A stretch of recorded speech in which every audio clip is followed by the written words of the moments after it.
not doing any of this shit till we get some more people in here. Excuse me, sir. They're standing out there and buying J.J. Dillon's book. Isn't that ridiculous? I mean, they could be buying my book. Michael, can you help Terry Funk sell his book, Who please? is this ugly rascal? I don't know. I know who this guy is. So how you been? What's been going on? Let me see some. Where's that microphone? Remember the last time I beat you with that toe hold?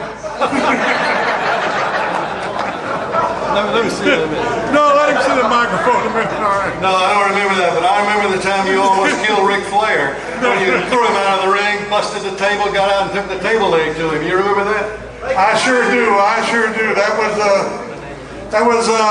dadgum Ric Flair there. Banana nose. Yeah, old banana nose.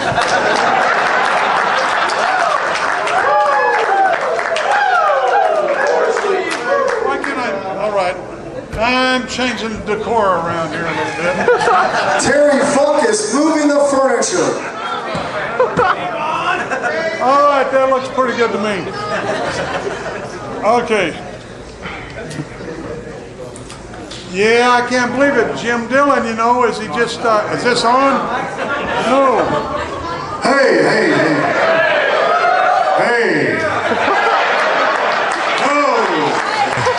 Oh, yeah.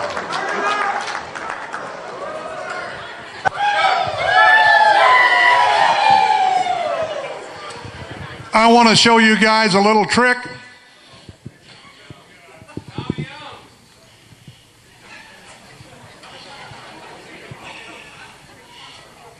This is very difficult to do.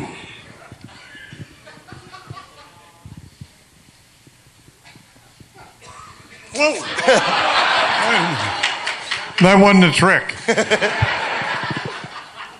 I think I better empty the bottle first. J.J. Dillon up here talking all afternoon. Winds it up by crying, goes out there and sells a ton of books. Why, hell, I ran up to my room, got my books, and brought them back down.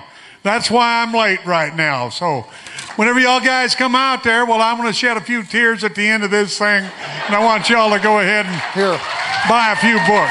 Here, we can't show footage of you drinking the beer, so you might as well have a piece of the quesadilla. Oh, I'll pass on that. I just, I don't want to get too full and fall asleep up here. Dadgummit, you know, wrestling's been a great and wonderful thing to me. And I really mean this, is that a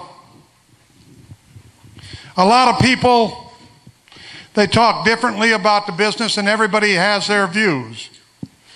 And I've got different views, you know, and you don't know how much I think of that guy that was just up here. He's a great guy, was great for the wrestling business, and was a great performer in the ring. Had some of the greatest matches I've ever seen with Dick Murdoch, J.J. Dillon.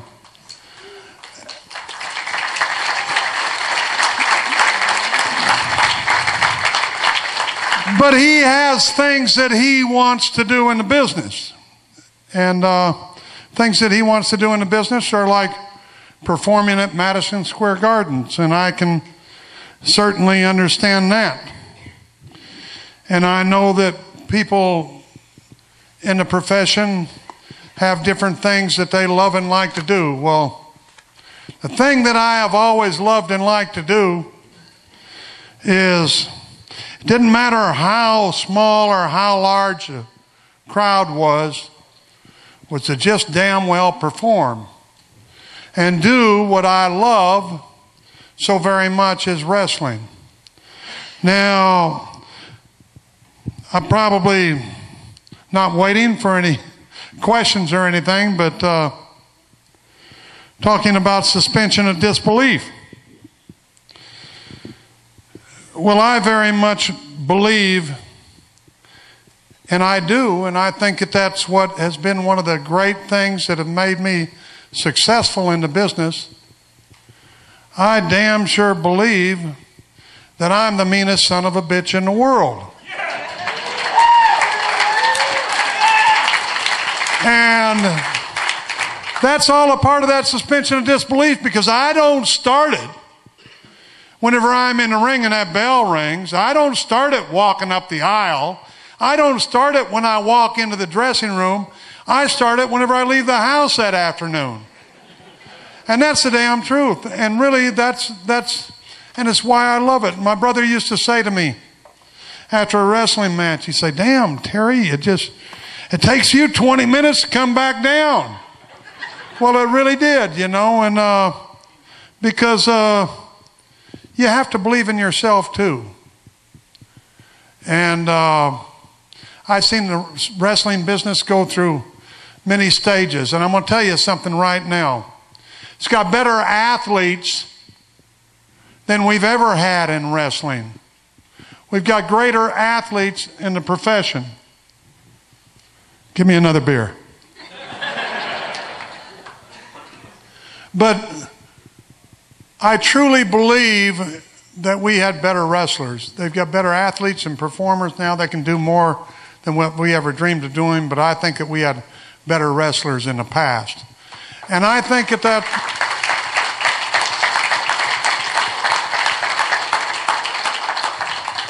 but boy, I'm not knocking them. I'm damn sure not knocking them, because they're doing what they have to do to be on a wrestling card. What do they have to do to be on a wrestling card? Well, I'll tell you, it's a shame. Do I like New York? Hell no, I don't like them. Why don't I not like them? Because if they don't like the color of your eyes, you don't stand a chance in this business. In the earlier years, there was 30, 40 different promotions across the country. Promoter didn't like me, I'd tell him to kiss my ass. Head somewhere else. And by God, there was somebody else out there that would book me, and that's the truth of the matter. And that's the way it was then, and that's the way we loved it. And what was wrestling back in? I'll tell you what it was. It was very, very special. And how was it very special? It was very Americana. Sounds funny, doesn't it? But we were who we wanted to be. We were extensions of our own personalities. And by God, they had some pretty good extensions. Had Dusty Rhodes and his egg-sucking dog, filly ass bullshit, talking this shit. He had old Banana Nose running around here that actually thought that he's the greatest wrestler to ever put on a pair of tights. But we have guys, but that's the truth. Harley Race, by God, he was a world champion. He'd tell you about it. He was a world champion wrestler, the world champion beer drinker, the world champion race driver.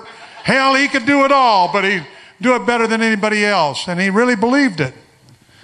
And you have these guys, you know, and Dusty Rhodes used to tell me, he'd say, Terry, he says, I'll climb up on the top rope, and he says, I'll fly off into your body. He says, I'll fly like a bird. I'll fly like an eagle, Terry. And I'll cover you. And the referee will get down there, and he's going to count 1, 2, 3, and then he's going to shower me with flowers. Well, that sounds great to me for the finish, Dusty. I'll go ahead and I'll do it. Okay, Terry. So, sure enough, go into that ring, and there I'd be on the damn mat and laying down there, and here he'd go. He'd go to the top rope, but he'd go to the corner. He'd stumble on the goddamn ropes. He'd fall down and damn near crotch himself. Finally, he'd get up on the top rope, and he'd go off like a sack of shit.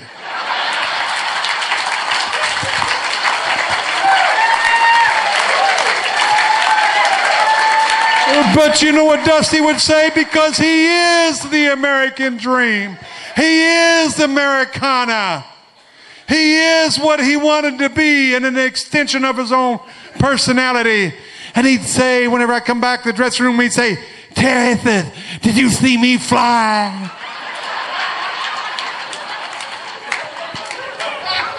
The man's an absolute fool.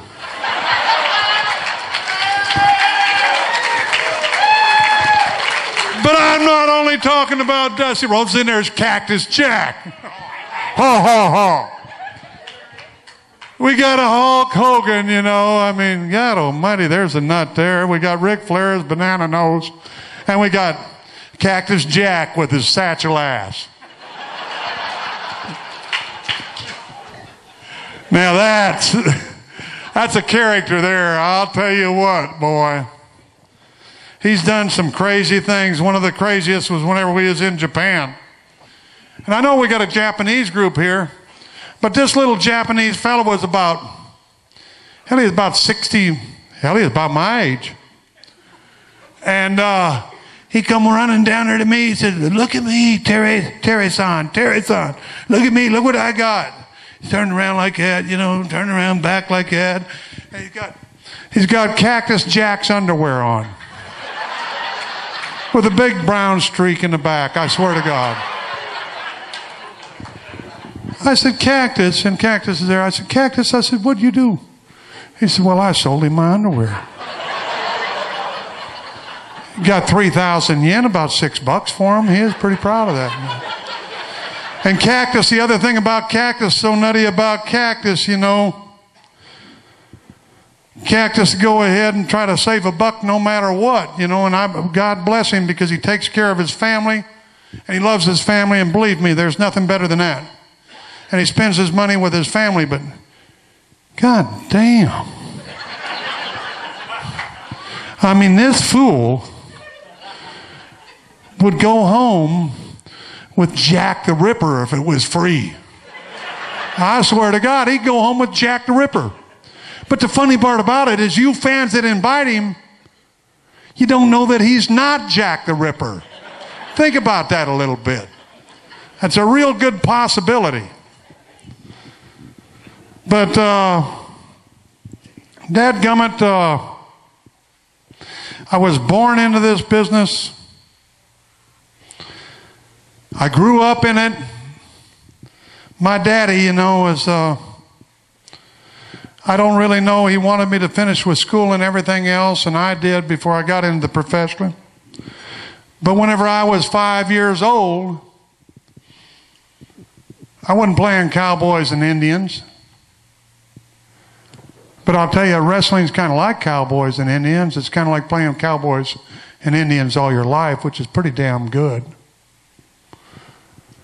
But I just wanted to be a wrestler. Didn't want to do anything else. Jesus, what a mistake. But anyhow, I'm sure you guys got some questions, and I can just get going on here and on and on and on and on. And I'm sure you guys are ready for somebody to ask some questions or get me to stop talking and listen to you for a minute. In fact, I'll tell you what, it's question and answers, right? Right. Okay. What if you give me the questions? No, what if you give me the answers and I give you the questions? We'll do it different. Better. All right, you going to ask somebody a question? Hey, it's on my phone. It's not your phone, Terry, no, but we do have a cell phone going off. Okay. Why didn't you work? Tell us your name and where you're from, then ask your question, please. Yes, sir. My name's Zach, and I'm from Charlotte, North Carolina. I just want to know why you didn't work the ECW One Night Stand. For Vince. Vince, that's the reason why? Yeah. No, it's not really the reason why. It's, I'm 61 years old, and I'm a real old fart. And tell you the truth, I can't two times in one weekend and really perform that well. And I wanted to perform very well. And that's the truth. As I did that, so I had to make a choice. And not much. Yeah, I mean, it's a lot of money to me. Very lot of money. And it's not much money to golfers and all of these other people that are making fortunes. But Vince offered me $7,500 to do that show. And Shane says, well, I can give you 25. And I said, I'm going to go with Shane. And probably kind of stupid, but the reason I did it is because, why, thank you. If you bring about 5 more of those, you might find some other reasons I did stuff too there, Tommy. But the reason I did it is because, and wrestled for that group, was because that's what it's about. It's not about, I'm not ECW. Paul Heyman's not ECW. Shane Douglas is not ECW. Sabu's not ECW. Balls Mahoney's not ECW. What it is, I thought that was real funny. Balls Mahoney. What a great name.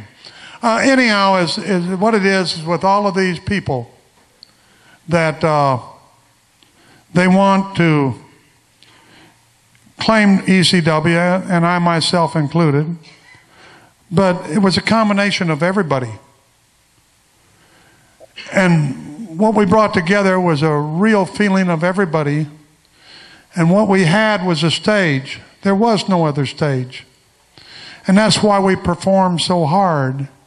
And that's why we did what we did, because that was our lifeblood up there. And was a combination of every guy. And I don't know if you people have read my book, but in the front of it, it talks about who is a person that really is the people that make the world of wrestling. And it's the jobbers. And it's the guys that were up there that were, they didn't mind who was the jobbers. They would all job. All of us jobbed. All of us did everything. Just give us a stage. You assholes have shut down everything but this stage. And now Vince McMahon comes back. And what is he doing? He's taking the name to go ahead and produce himself some business. He killed us dead. And then he wants to become ECW. He's not ECW. He's E.C.W. What the hell is ECW? ECW is not a name, it's a feeling. It's a thing from the heart.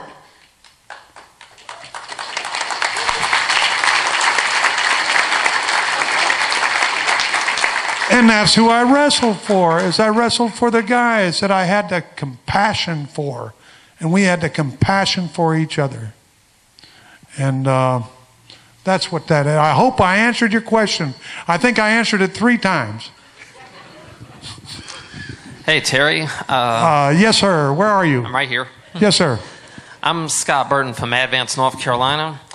On the subject of Cactus Jack, you and him had a hardcore match on WWE, and it ended up in the dumpster, and the New Age Outlaws pushed y'all off the stage. And I don't know if I can speak for all the fans, but that gave me a scare, and I'm really surprised y'all survived it. And I was wondering if you could reminisce a little bit about it.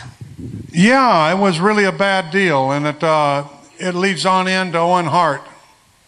That whole thing does. I mean, believe it or not, what you're talking about was when we was against the New Age Outlaws. Raise my right hand and swear to God, I've been injured so damn many times it isn't even funny. And I took a power bomb over the top rope and into the dumpster. And whenever I did, the fellow that handles the props and everything else, what he did is he put a 2x12, mind you, in the dumpster to keep the lid from going down, because he didn't want the lid falling down. Never told anybody about it or anything. And Armstrong picked me up, pile drove me, and whenever I did, my ass hit the 2x12. And I had a huge hematoma on there, and I just went down into the thing. I thought, God, I can never make it back out of here again. And it was just tremendous pain, boy. But I finally made it out, went through with the match, and did what we were supposed to do. Came back to the dressing room, and it was just huge back there. But then, and this is the truth, it was so painful. Can't believe it, but when you're in the wrestling business, you don't complain too much, and you don't go to the doctors too much, and you handle yourself because you don't have any medical, But what I did is whenever I took that bump and hit that board there, is it went ahead and took the right cheek. I don't know where it went, but the right cheek of my ass left me over a period of about 6 months. And it's still gone to this day, and it's not very pretty, and that's a true story. And it's not, I don't want anybody out there laughing at it either. But that's a true story. And then later on, dadgummit, Cactus and I were driving up to New York. I don't know what town it was, and I'll be damned if Cactus and I didn't come up with this great idea.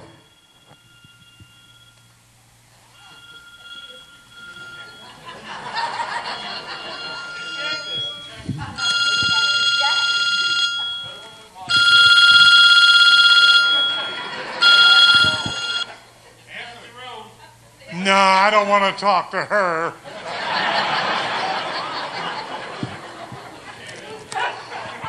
I don't know who it was, to tell you the truth. It wasn't a her. Don't you run back there and tell Mama that. But anyhow, as we came up with this idea of going through the cage, and the guy was supposed to drape it and loop it and make it to where it was all working right, the same guy. And sure enough, the cage just collapsed down. Cactus hit it. Thank God he had a fat ass. His ass hit before the rest of his body. I'm really serious. He would have been dead if he didn't have a fat ass.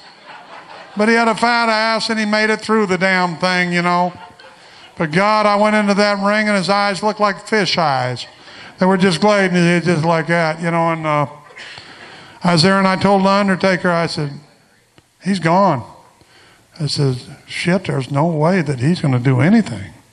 He's not getting up. We got to go through it. I turned around and looked around, and there was Cactus up and walking around, That's the kind of heart he had.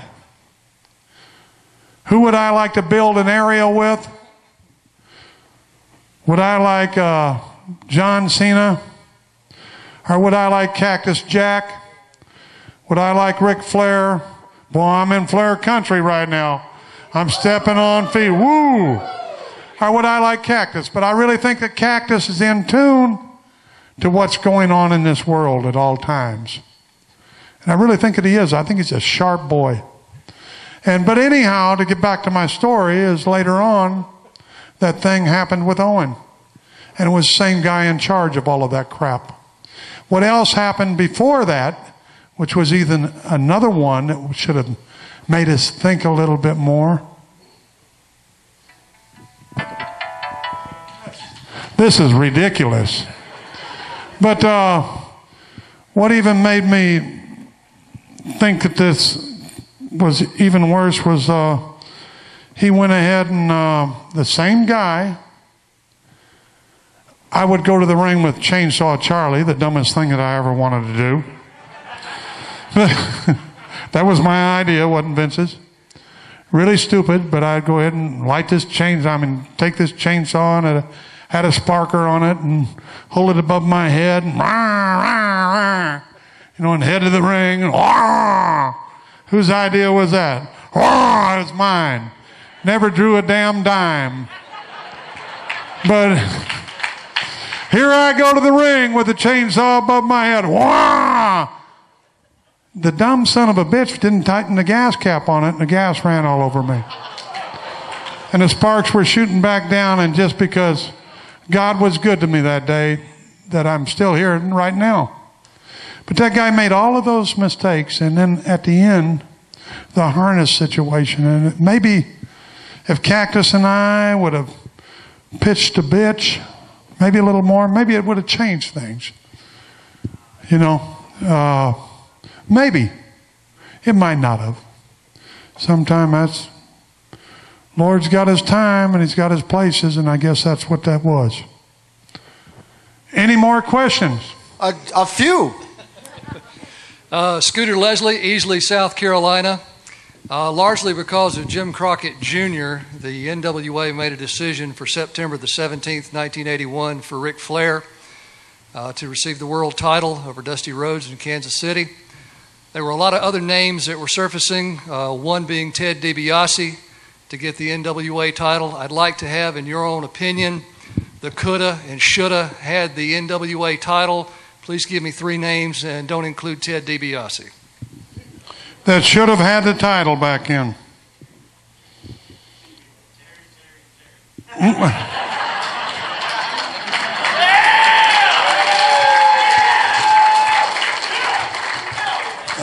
The only thing is I wouldn't have taken it. Hell, I was running from that damn thing at that time.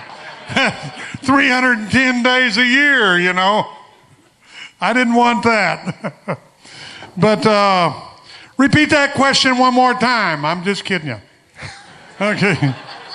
Name 3 guys that I thought that should have been in there at that time, which was, give me that year. 81. You know, I'll tell you what, there are some great workers back in. You know, he couldn't get Jack to touch it with a 10-foot pole. And he was really a talented individual. Gosh, you couldn't, you know, I mean, as far as national looking, you know what, I'm going to change that question. I'm sorry, because I can't come up with 3. But I'll tell you something else, though, is whenever I drop the belt, I beat Briscoe for it. And whenever I got ready to drop that belt, and I'm going to tell you all that this is pretty much the way it was, is I did it on my own very quickly so it could be directed at the guy that didn't get it whenever I got the World Championship, and that was Harley Race. And because they had no one else. And I knew that. And I felt like he deserved it. I think that Harley Race is a great individual. And believe me, Harley Race has come up through the school of hard knocks. He started whenever he was 14. Educated himself. Became a superstar in the world of wrestling. And wasn't an easy route for him. And I admire people like that in comparison to myself. Now, how can I say that? In comparison to myself, what's the difference? What is the difference? Do y'all know what it is? My dad was in the business. So my father was in the business before me. He had gone all over the United States and wrestled. They knew him. He was a promoter. And therefore, it made it so much easier for Terry Funk than the average professional wrestler.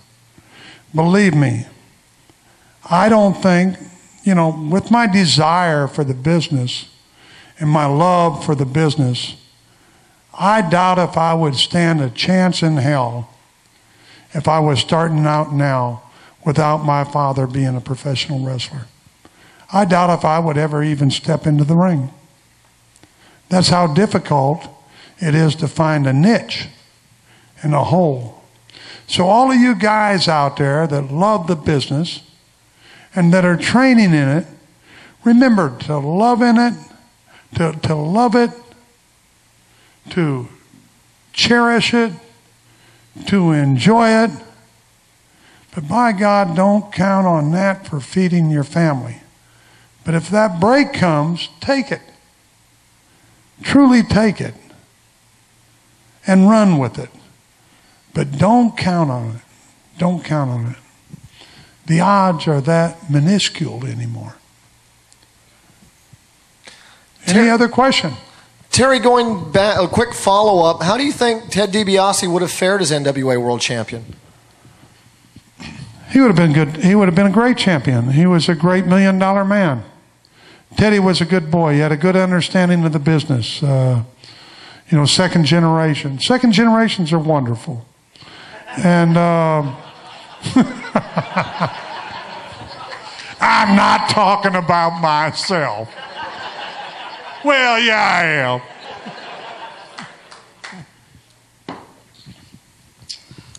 Hi, Terry. My name is Brian. I'm from Cumberland, Maryland. I drove 8 hours. I'd have drove another 20 to meet you. So, all right. So I'll tell you, real quick, you touched on it. Am I as funny as you thought I'd be? This is better than I could have hoped for. So, you touched on Paradise Alley a little bit in your book. And I drove my parents crazy. I must have made them watch that 1,000 times when I was growing up. And I love the end, the whole wrestling scene in the ring with the roof coming down. And I was just wondering if you'd talk about that a little bit. Getting in there with a guy that had really no experience at all and carrying him through, some dangerous stuff in a wet, slippery ring. And then maybe if you could talk about some of the other guys that I know there were a lot of other wrestlers that were extras. I think your brother was in it and things like that. If you could touch on a few of those folks too. Yeah, I'd like to touch on my brother right now. My brother's here, and I think it's wonderful that he's here, and we're all going to get to see him tomorrow. All right.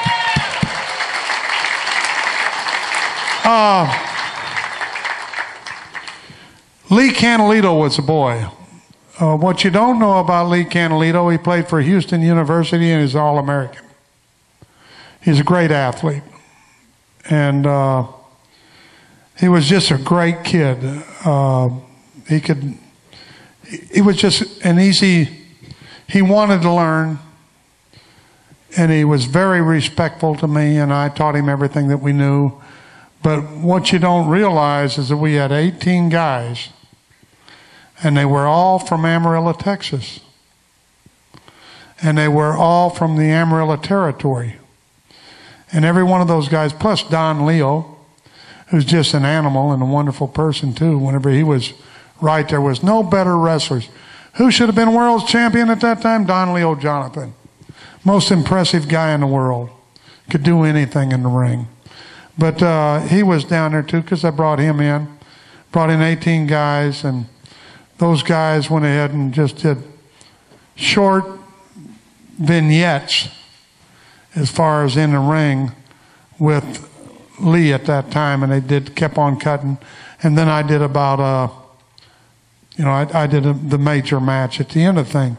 And I truly believe that if that show would have been released 10 years later, it was before its time. And Sly was before his time. He wrote that movie way back there, before wrestling even became hot. It was hot with him as a child, but it wasn't hot in the country. Yes, I'm Robert from Richmond, Virginia. I'd like to know your thoughts. I could do this all night long. You don't know how much I enjoy this and enjoy you people. I do. I just love it. I just love it. It's actually think it's you people are interested in me. Yeah, my wife never pays me this attention whenever we're drinking coffee in the morning. She barely talk to me. Yes, sir.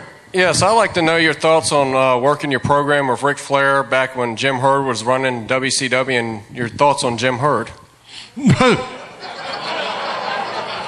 He's not enjoying it anymore. Jim Herd was I got to tell you, I told it in the book, and this is a true story, and that's why I love Dick Murdoch. Dick Murdoch is a great guy. If anybody has any feed into who's going to be brought in to Dave Meltzer's Hall of Fame, God. But it is, because only 3 people come in there a year. It's a pretty big deal. It's a big deal to me that Dick Murdoch gets into there, so y'all don't forget that. He was a great character.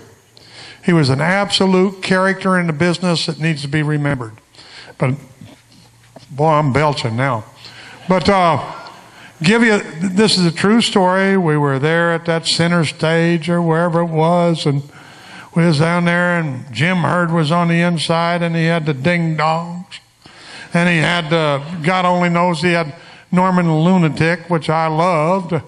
I loved Norman. I just wanted Norman, I just loved to ride down the road with him. He is really hysterical. But had all this different stuff, and he came in there and he said, well, you know, and we were discussing the business, you know, what do we think is wrong with it? And Dick Murdoch happened to be finishing with a match. He come walking by the dressing, you know, this place we were, and I think Flair was in there, and I was in there, and Kevin Sullivan was in there, and who knows, and he says, Dick, come in here a minute. Dick turns around, oh, okay, so here comes Dick, you know. Just a goofy bastard.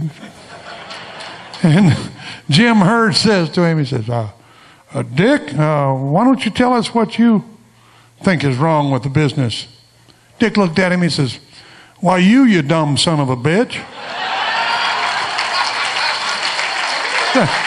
True story. May God strike me down if I'm telling you anything wrong. That was Dick Murdoch. Dick Murdoch was an absolute dingbat. And you know, I mean, he'd come by, you know, he'd pick whoever was with him, he'd pick me up. And he'd go ahead and take me with him in his pickup. Come on, Terry. So I get in the pickup truck with him and go riding down the road. Said, Terry, me and you are the only two smart son of a bitches in the world.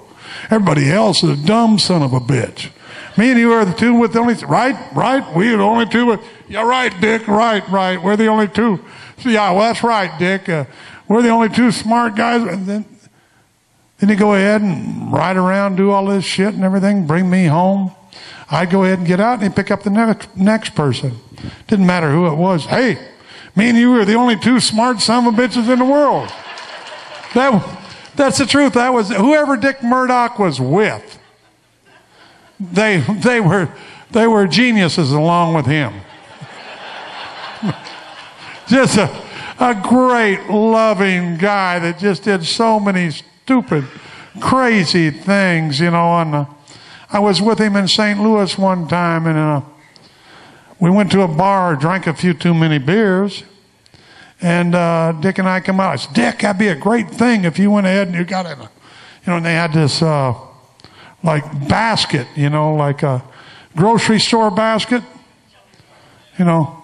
So by golly, so I said, Dick, what would really be funny if you got in that basket and I get behind you with a car, and I had to rent a car, and I just push you along there. All these people will see you going along there with the guy. They'll all laugh like hell. Oh, man, Terry, that'll be funny. So I went ahead and I took off. He got in there. And he ended up there like that, boy. And I got that thing going about 15, 20, 25, 30, 35, 40. Dick is like that, boy. And I just slammed on the brakes and let him go. He just sailed on out there. Goofy bastard.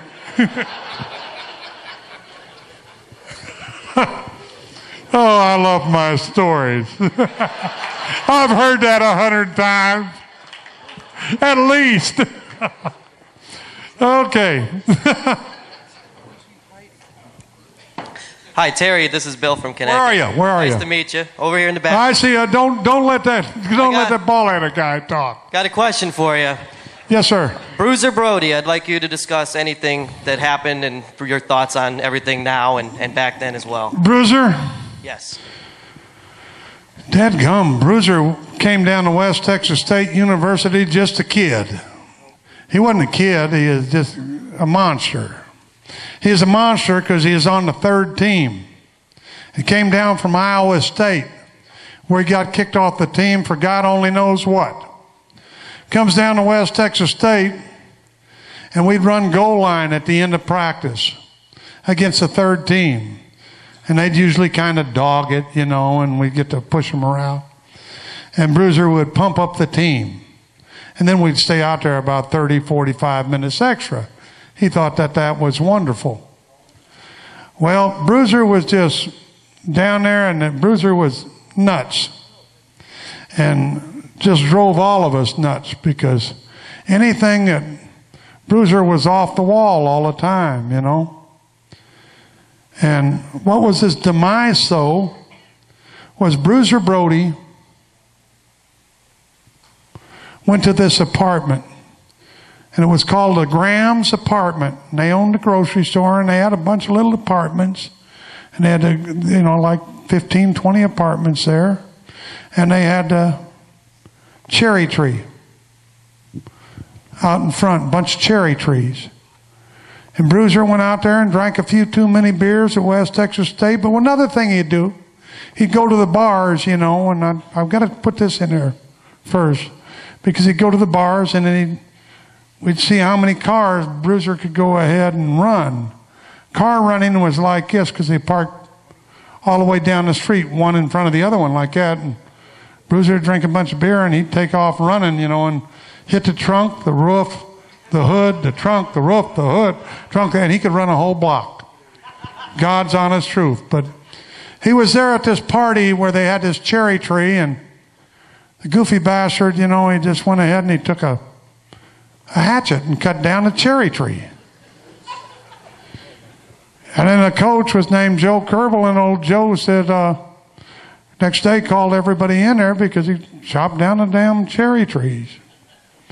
And he says, I'd like to know just what happened. And so we heard that somebody chopped down the cherry trees. I guess Bruiser thought he was George Washington or something. And he said, couldn't tell a lie. And he says, I did, Coach. And that was Bruiser's career at West Texas State. But then the next time I saw Bruiser, and it's a true story, and this sounds so stupid, but it is. Next time I saw him, he was a sports writer in Odessa, Texas. And he only weighed, and this is no lie, he only weighed about 220 then. But I promise you that he went ahead and he gained his weight, not on steroids, but by working out hard, and he was a sports writer in Odessa. Next time I saw him, I couldn't believe him. He's always had that height, but he was just huge and about 280, 290 pounds, And what he had been doing, he'd been working out so hard and eating desiccated liver. Now, desiccated liver, God, that's just fine on however you get big, but believe me, I'd rather have them on Dianabol, Winstrol, anything else, because desiccated liver, you just fart like crazy. And it all smells terrible. And that's the truth about Bruiser. And the guy got huge on desiccated liver. It's true. Big guy, wonderful guy, a real,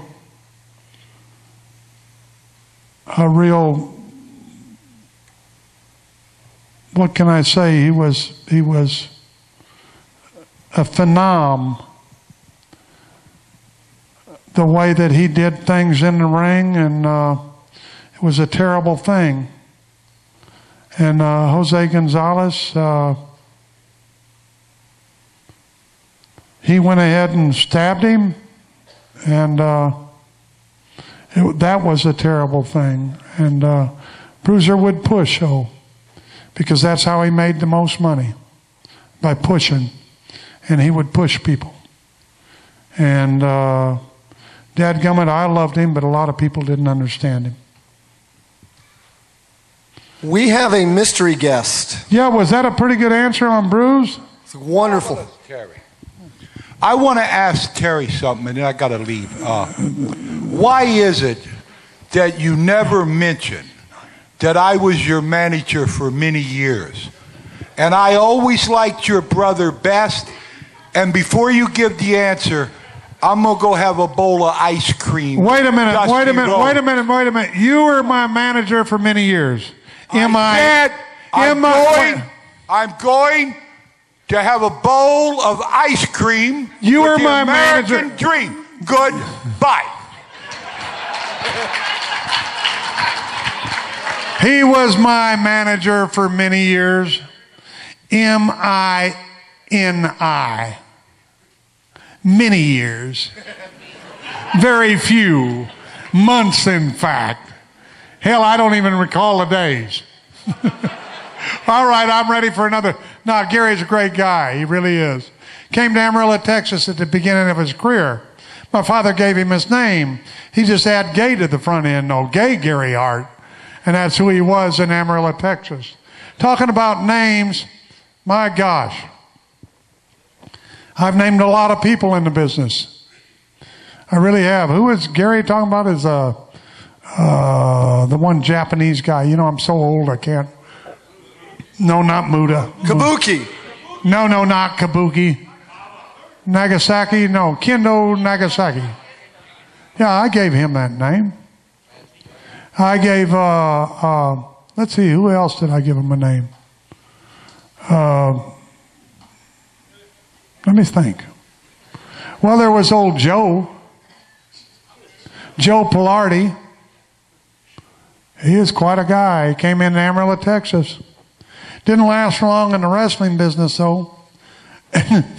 You're not going to believe this, but this... I didn't like the answer. Don't put him over. You're not going to believe this, but Joe Pilardi came in Amarillo. I said, you're not going to draw any kind of money at all with a name like Joe Pilardi. I said, I'm going to change your name. He said, well, okay, what are you going to change it to? I said, don't worry about it. I'll change it. So I changed his name. I changed his name. God's honest truth. I changed his name to Joe Chitt. Chitt. And it came out on the card, you know, and I did it as a rib to him because I like to do things like that. But anyhow, as he came to the ring, you know, as ladies and gentlemen, in this corner is Joe Chitt.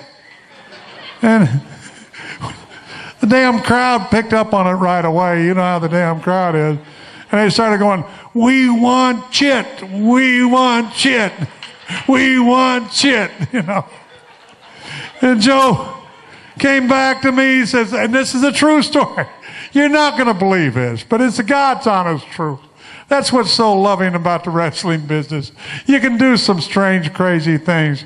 And so he came back in there, and Joe Chitt came to me, he says, I don't like that name. He said, I will not stay around here if you don't change. I said, all right, I'll change the damn name. Don't worry about it. So he went ahead and went out there the next week, and it was Mike Shit.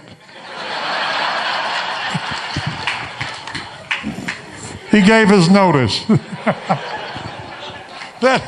I know you all think I'm lying, but I'm not. I'm telling you.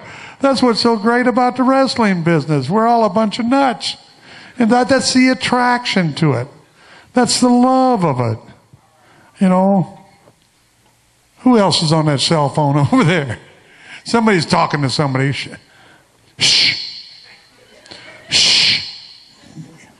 Okay, we have any more questions? Ralph Hurley from Jefferson City, Tennessee. I was wondering, when you were the champion, did you ever have anybody try to do a double cross or shoot on you to take the belt?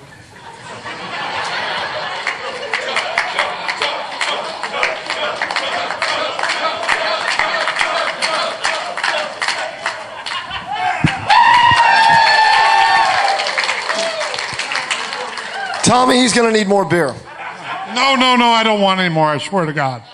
Please, no more beer. No more beer. You got any whiskey? No. Okay, where are we? Did anybody ever try to double cross you when you were a champion and steal the belt? No, they didn't. But I saw Harley Race double cross one time.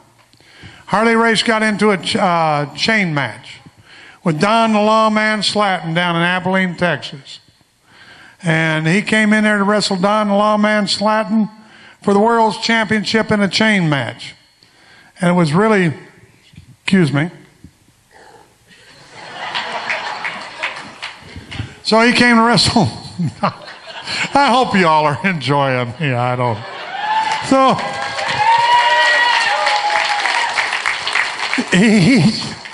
this is how easy it is to double cross a champion. It really is, and this is the serious thing. Is Don Slatton, who is just the biggest goof in the world, you know. But he is kind of the Abilene star, and that was his hometown. And he went ahead and he called himself the Lawman, and he wrestled Harley there for the World's Championship in a Russian chain match. Well, the rules are that you just go ahead and pull yourself around.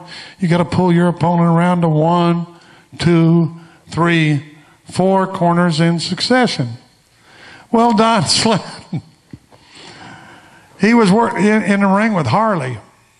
And so he is supposed to go ahead and pull around to 1, 2, 3, get almost 4. Didn't make it. Try it again. 1, 2, 3. Harley stops him again, and Harley pulls him around to all 4 of them. Well, Don Slatton was no fool. He pulled around to 1, 2, 3. He got up there like that, and all of a sudden he just ran over there and touched it. He was the world's champion. He stole the championship from Race. He went back to the dressing room afterwards. And Harley came into there, and he says, "You sorry son of a gun," you know. And Harley, but a lot worse words than that. And Don Slatton got down on his knees, and he did the greatest job of groveling. That he said, I thought it was, I didn't mean to. I thought that was the 3rd one, not the 4th one. And that's what he did. And he got away with it. He did that. But anyhow, they didn't allow it. They didn't allow it or anything like that. But that was a double cross. I know that in Japan, there was a real threat of Inoki going to double cross my brother. It's a very difficult situation whenever you give your body to your opponent in a match. And if a double cross is coming, you can't prevent it. Just like Don Slatton right there. You cannot prevent it because you're giving them your body. You're putting yourself in precarious situations. And at any time, a guy can take advantage of that. And I was in Japan and in Osaka. My brother wrestled Inoki. They went 60 minutes. I don't know how. The temperature was probably 110 degrees. At that time, he was pulling away from the All Japan promotion, which was the only promotion in the country. And we felt that he was going to make a move. And believe me, my brother can handle himself very well. But in that situation, I went to the ringside. And if something would have come up, but you're putting yourself in such a dangerous situation that I definitely would have kicked his head like a football if it was necessary at that time, if he tried to double cross him. And that's the ways of the business. Sometimes it's not as pleasant and as fun and as nice as we would like it to be. When I got in the business, we would run towns on a weekly basis. Like we would run Amarillo on a Thursday night. Every Thursday night, 52 weeks a year. Same way here in Charlotte. Y'all would run those towns week after week after week. So you had to protect the integrity of the business. And you had to proclaim it. And believe and fight for it that it was real. And one time, and things like this are really difficult for me to understand on what I am doing because of my love of the business, because of the way that I came into it with my father. There was this guy that had a great amateur background, and he had gotten out of the Army, and I'd just gotten into the business, not gotten into the business even yet. But what my father would do is he'd have my brother and I there at that time, and he'd say, and a guy would come and say, I want to be I think you wrestlers are a bunch of crap, and I think I can beat you. So my father says, well, if you can beat my son, you can go ahead and, beat my boy, you can go ahead and be a wrestler. So I would go into the ring and went into the ring with this one personal one. And what made this so different was that he had his wife and his child of about 8 years old out there. And there was nobody else in the arena. And so we went ahead and got into the ring. And I went ahead and beat him, and beat him pretty bad, and busted him up pretty good. And his wife and his kids were crying. And they went ahead and left the arena. I said, Dad, I really feel bad about that. He said, well, son, he said, think about it. He said, he didn't bring his children, his child and his wife down here because he thought that he was going to be made a fool of. He thought he was going to make a fool of you and wrestling. Was I right? Is that right? How many times have I, through the years of my life, have I done the same thing over and over and over again? But that was some of the things. It's really great talking to you, all of you, straight eye to eye, being honest with you, and having your respect for the business and not being like it was before. I am really proud. I mean, am I happy that it's so open? I think I am. I think this is a pretty good day. Can you still be suspended in your disbelief even though I talk to you like I do? I truly believe you can. I truly believe that you can accept what we're doing in the ring as you all are willing. It's a lovely situation that we never had at an early age. And I know am I rambling? Are you understanding? I think you are. That God, it's a great time. It's so much easier than what it was before. You know, it wasn't much fun going ahead and all of us acting like we were not riding in the same car, and then going ahead and like Dick Murdoch, you know, he used to referee, and we wouldn't even allow a referee to ride with the wrestlers, you know, and.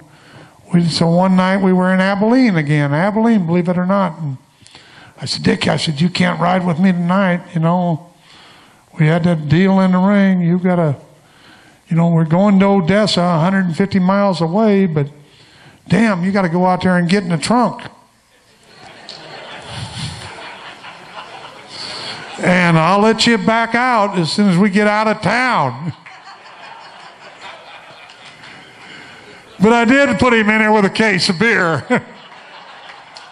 God, he screamed and hollered, and I just shut that thing, and I just kept on, hey, I'd hear him hollering and screaming back. I just kept on driving. And he finally quieted down, Took him to Odessa, 157 miles in the trunk of the car. That's why Dick Murdoch should be in the damn Hall of Fame.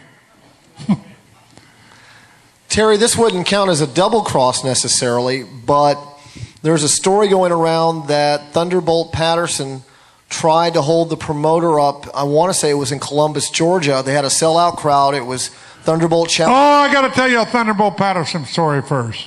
Okay. Here, I love this. Thunderbolt Patterson, believe it or not, at one time was a great performer. At one time, he was the only black heel in the United States, and let me tell you something, he had some heat. And I'll tell you what, he had some kazunas on him about that big, too. because I'll tell you what, he had a lot of guts.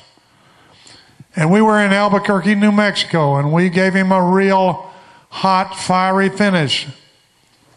And he didn't bat an eye at it. And I'm going to use a bad language word. Is it all right with y'all if I use one? It's going to be the first. It's going to be a real bad one. But Thunderbolt, we said, Thunderbolt, you want to do this finish or not? My brother and I were there. And he said, yeah, he said, I'll go ahead. I said, I'll do it. You know, it's going to be awful hot. No, I'll do it. It's okay. So we went ahead and did the finish in Albuquerque. And sure enough, the aisles closed up on him. The people were going nuts. And they were coming for him. And they closed down around him. And whenever they closed down around him, we didn't know this, but he reached down in his tights. And he reached all the way down in there and he pulled out a damn Derringer. He blasted it off twice in the air and says, all right, you motherfuckers, back up. And I'll tell you what, Junior and I ran over about half the people there trying to get out of his way, along with the people themselves. That's a true story. Albuquerque, New Mexico. It was a wild night over there, I'll tell you. He had a lot of guts.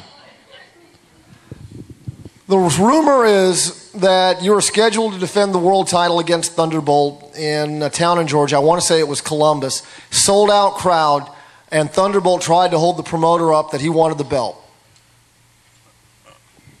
Against who? You. Nah. Okay. That's smoke. And that's silly. No, because he had a great deal of respect for me, and I'm sure he held up the promoter, and probably rightfully so, because there's a lot of thieves in the Atlanta area that I'm sure that he deserved a hell of a lot bigger payoff than what he was going to get. And I'm serious about that. And I'm sure that happened. I'm sure he held him up, but it wasn't for the belt. It was for the rightful payoff that he should be getting. I'm Eric from Monroe, North Carolina. My question is, could you describe when you were the world champ and you went into territories and you had to face whoever the top star was and what you had to do to make them look good so they can draw when you left onto your next town?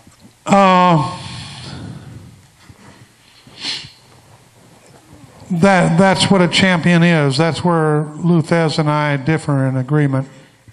I think that, and boy, I'm not knocking him and his ability, but I've seen Luthez through the years go up in the ring against certain opponents and just be able to dominate them. I'll give you an example. Is Ricky Romero was in El Paso, Texas, our biggest star. He doesn't claim to be the toughest guy in the world or anything else, but boy, he was drawing a lot of money. He wrestled Luthez down there, and Luthez started the match, and he knew that Ricky didn't have a whole lot of wrestling ability, slapped him silly about 4 or 5 times, and chilled him and ruined the match. Was that right? I don't know. It didn't leave the town as good as it was. He did the same thing with Baron Michelle Leone out in Los Angeles with the biggest crowd of all. And I don't know, it was thousands and thousands of people, and slap him silly and ate him alive. Well, Baron Michelle was the reason that he had that payoff that he got that night. But is that right or wrong? I don't know. I don't know. I always felt that it was my obligation as champion and as a performer to try to leave that town, no matter how I felt about the promoter or anything else or the individual I was in the ring with, is to try to make it a better house and a better payoff for the guys the following week. Because those guys I have the compassion for. I'm Lynn Sargent from Gillsville, Georgia. Yes, sir. You've had some memorable angles over the years, and this is not necessarily my favorite, but it's the one that really sticks out. Could you tell us a story behind the empty arena match with Lawler in Memphis? Yeah, I really will. That thing has lived on and lived on, you know. It really has. It's lived on and on and on and on. And the empty arena match was is just one of my numerous failures in the business, like Chainsaw Charlie and Dr. Knows It All. Y'all know about Dr. Knows It All? No, knows. Dr. Knows It All. I went to San Antonio. Joe Blanchard says, it's one of my first times in there. I said, Joe, I think I got a good idea. He said, what's that? I said, Doctor Knows It All. He said, what's that? I said, well, a masked man. He says, I said to him, I said, chiropractor. Doctor Knows It All, chiropractor. What's your occupation? Chiropractor. What do you do? Pop bones. What a ridiculous, stupid idea. But I went ahead and did that. Went down there, and the damn thing just, you could hear a hush across the crowd, and didn't get over it all. And that was the one night stand of Doctor Knows It All. What a dumb idea. But that was another dumb idea, is the empty arena match. We'll have an empty arena match, Jerry. All right. So we had that thing, and it was so stupid, that, God, I just gave up on it. It didn't draw any money. But for some reason, people thought that was the damnedest thing on tape. And that thing has lived on forever and ever and ever. Everybody mentions the empty arena match. Boy, it was lousy. I was screaming. Jerry is screaming, He came walking out there. Nobody was there in the whole entire arena. But he had his crown and had his music on, going, Here I came, chaps and vests and everything. It was quite a deal, but it's lived on forever. I wish I had the money that thing, about everybody that's seen it. I'd like to have 10 cents from them. Yes, sir. My name is Michael Strider from Greensboro, North Carolina, and I had done an interview with you last year right before Wrestle Reunion, and you were telling me about your experiences with Patrick Swayze on the set of Roadhouse. I thought maybe you would share with the fans when you were telling me about giving Patrick dance lessons. No, I never gave Patrick any dance lessons, but I'll tell you one thing about right before I went to barber college. I don't think I went to barber college, but I know one thing I did is Patrick was quite a guy out there, and he's really a great guy. But I went to the rap party out there, and at the rap party, I had this friend of mine that was also in the movie, Roger Hewlett. We were rapping the party, and they had all of the big producers, Joel Silver, and he did all of Bruce Willis movies, all of everything, and had the big rap party, and I told Roger Hewlett, they had a band there. I said, Roger, go up there to the band and tell them that, man, you ought to hear this one guy sing. You ought to hear Terry Funk sing, because I said, so Roger went up there and told them that, and so sure enough, they get on the microphone and say, would Terry Funk come up here and sing? So I said, no, I can't get up there. No, I can't do that. God, no, I don't want to get up there. Was my idea, but no, I can't do that. So finally, get up there. So finally, I got up on the stage. I got up there and I got behind that thing, and I said, ladies and gentlemen, I wrote this song. I wrote it a long time ago. I said I was down, here comes Abilene again. I was down in Abilene, Texas, And I was in Abilene, and I looked across Oak Street on 3rd, and I saw that little old woman over there.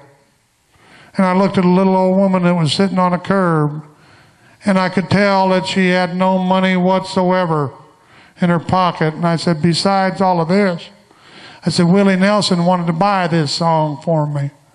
But what gave me the thoughts of this song was that little lady down there on that street sitting down there.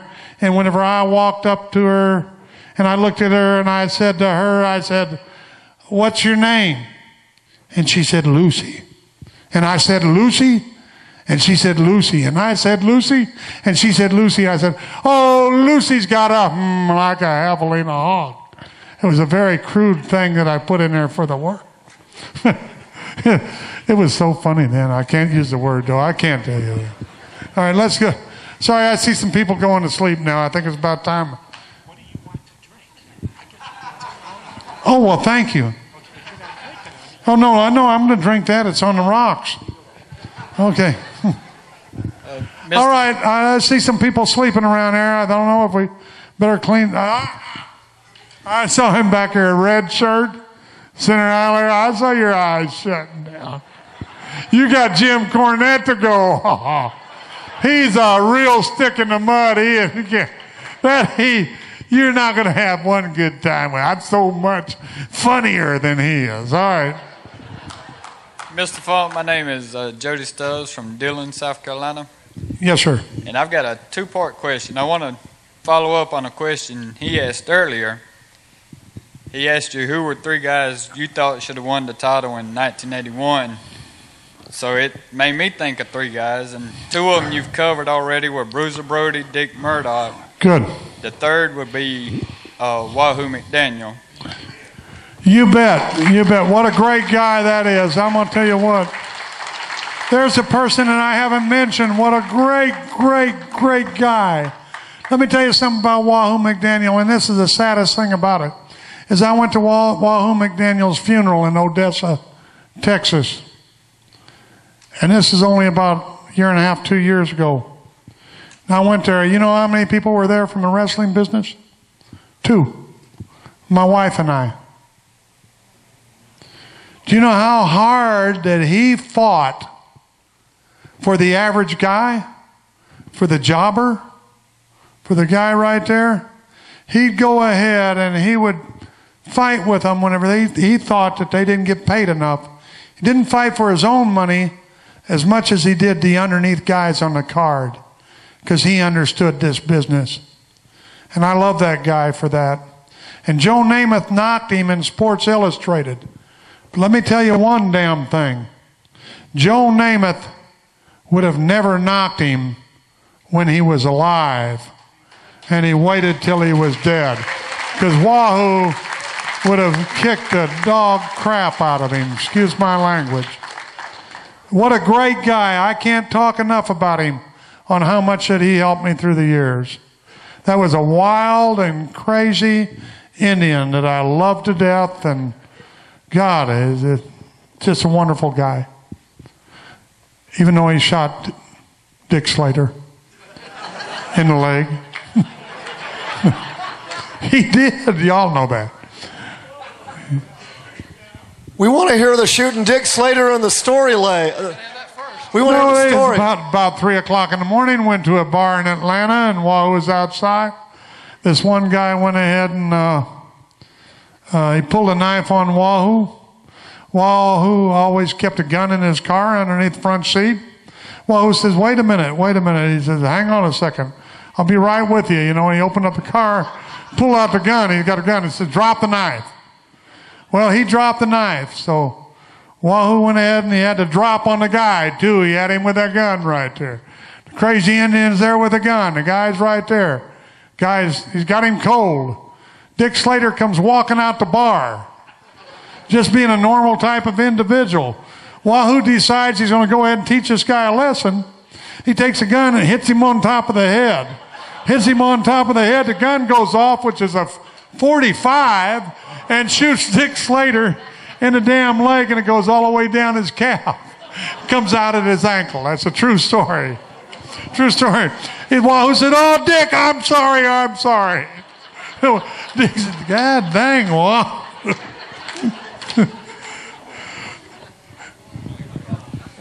Scooter Leslie, once again, Easley, South Carolina.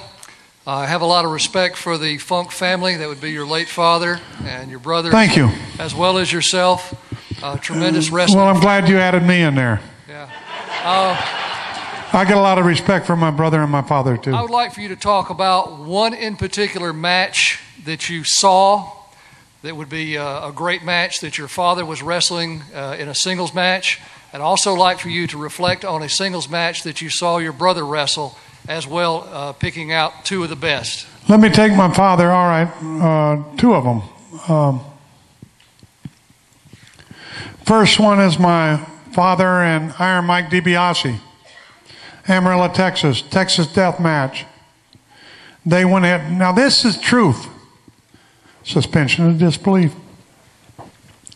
They had a Texas death match, and the Texas death match went 32 falls, and it went 4 hours and 10 minutes, and it went until 2 o'clock in the morning, and they had a curfew on the town, which they intended on doing. And they did a curfew, and they stopped the match. Both of them went for hard ways. My father had like 14 stitches, which I came down here to the Charlotte Coliseum and did an 18-stitch hard way with Paul Jones. But so those things are done in the business for suspension of disbelief. But my father went for hard ways. DiBiase went for hard ways. Just beat the crap out of each other. And it wasn't, they didn't bring it back. What's so wonderful about it is they had a sellout for that match. And then the next year they had the first anniversary of the match. And this is what is so wonderful and what was so creative about my father and Eddie Graham, my father taught Eddie Graham. What was so, that's the truth. What was so wonderful about that thing was they came back, they stopped the match, they both went to the hospital, both stayed overnight in the hospital. They didn't get out till the next day. But what was so wonderful is they brought that match back a year later for the anniversary, the return of the Texas death match, held it off for the year. Why don't Vince McMahon listen to this shit? Held it off for a year, brought it back. They had an opening match, which was two guys, and an opening match, 15-minute match. They had the Texas death match, which was Iron Mike DiBiase against my father. And they had a stand-by match that never went on. So they had 4 people on the card to pay. Now that's pretty damn smart stuff. And they sold it out immediately. And they went ahead and they went, I think, over 2 hours, 2 hours, 20 minutes, something like that.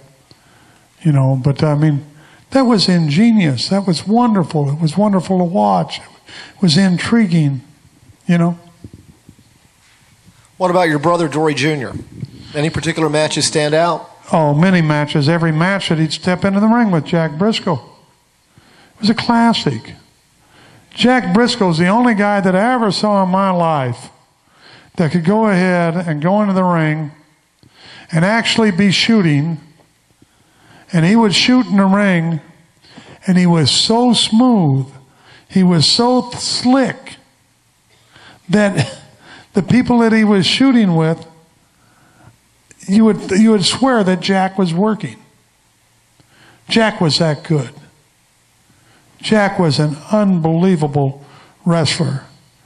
2 of the people that I've got the greatest respect in the world for as being wrestlers are Danny Hodge and Jack Briscoe. You just can't imagine. This guy went ahead and he quit before his senior year. He'd already won a national championship twice. He's just, he was a phenomenal wrestler, technique-wise. Hodge was a phenomenal wrestler, but it was just because he had the strength that he could go ahead and take a pair of pliers and crush it.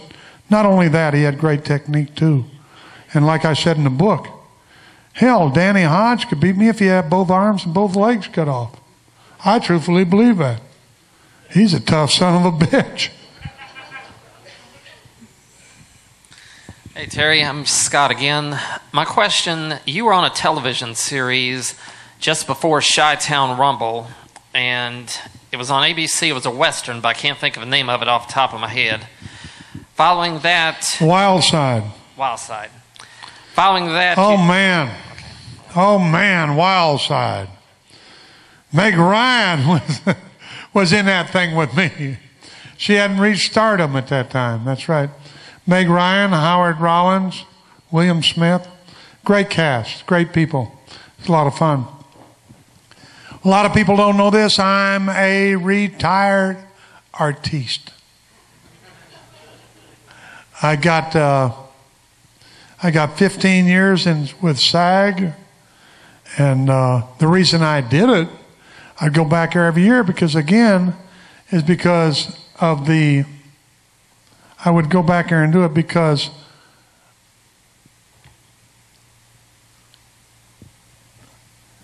damn, I'm getting better because this is the first time I've lost myself all night. I usually do this all the time. Let's take the next question.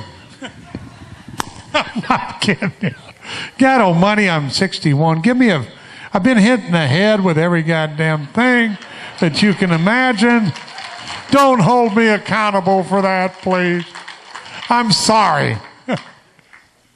Repeat that question. No, I'm kidding.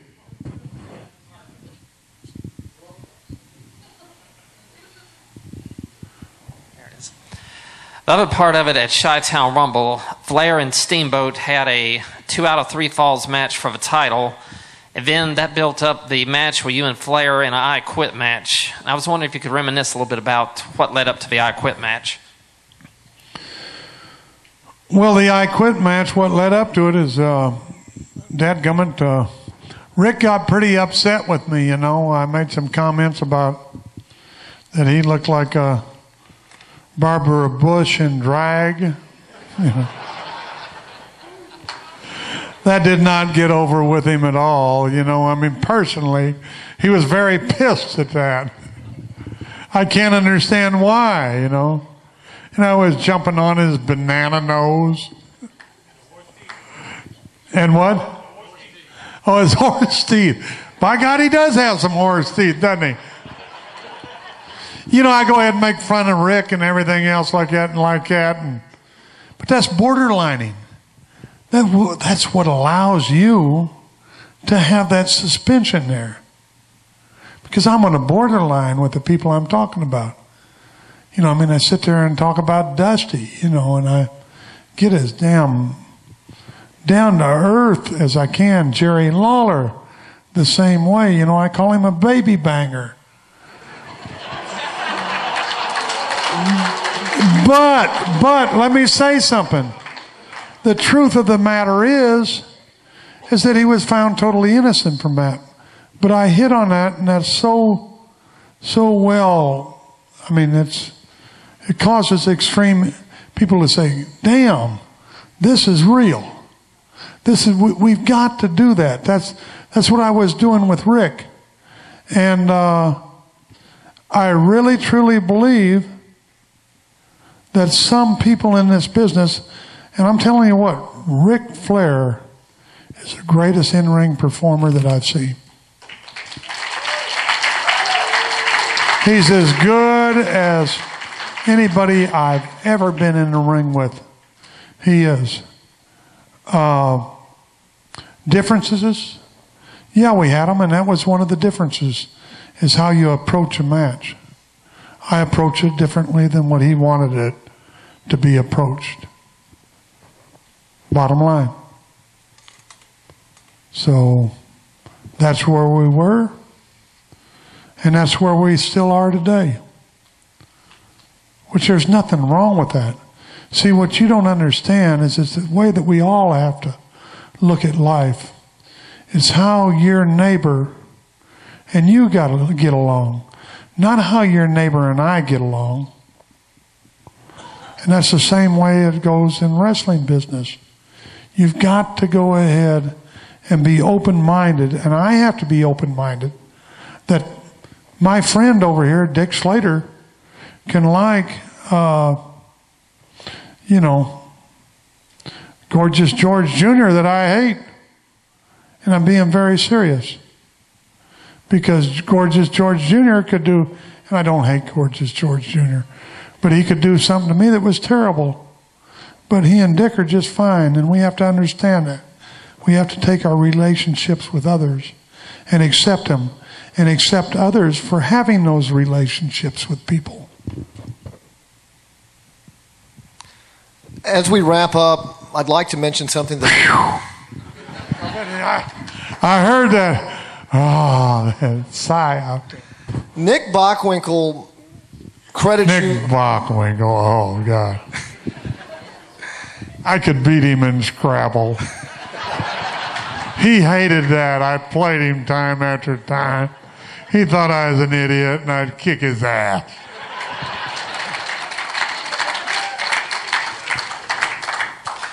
Nick Bockwinkel credits you for being quite the visionary.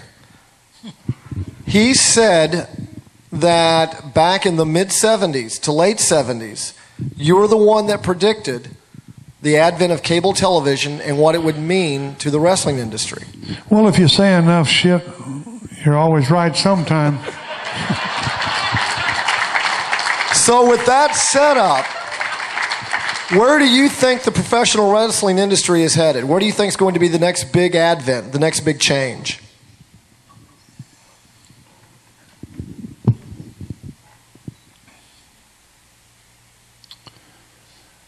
It's what we have in the wrestling business. Let's just take it as a big old circle. And we start here and we end up here. We started here, and what was here is pure wrestling.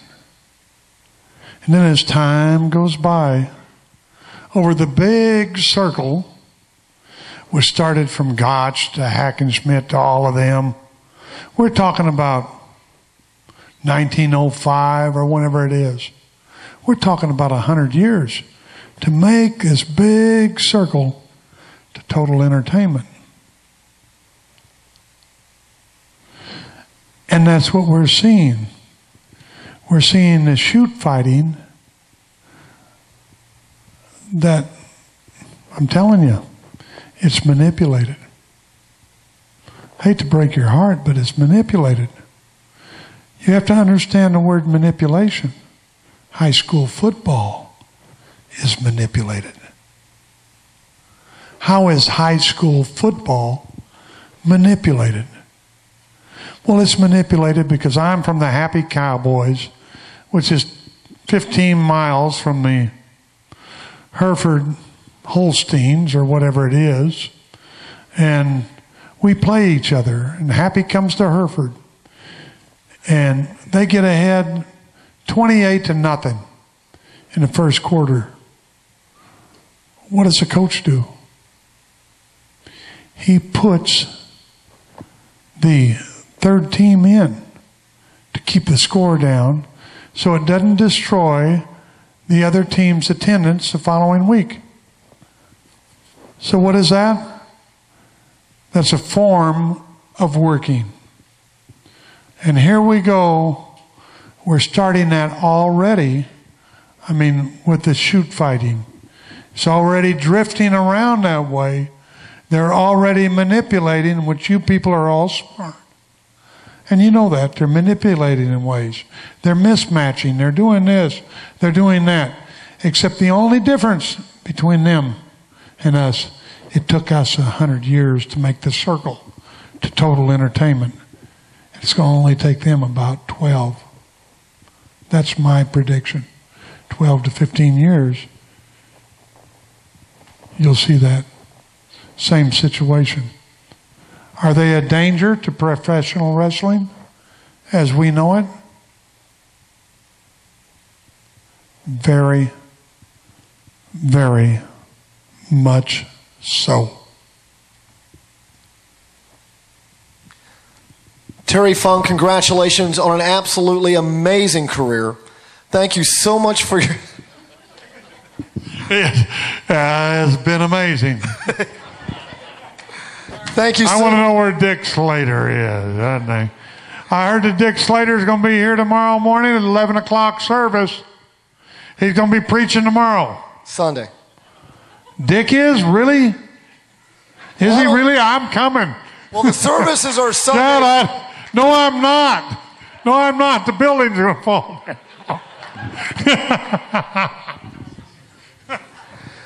Again, Terry Funk, thank you so much for your time tonight. Thank you, people. Thank you. Ladies and gentlemen, Terry Funk. Just remember, I got the books out in the lobby just like J-Day, and I didn't shed a tear. Terry Funk will have his book out in the lobby, just like J.J. Dillon did. And I'm kidding y'all. Thank y'all. Thank you very much. Y'all been a great audience. Slayton, really appreciate it. Thanks a million.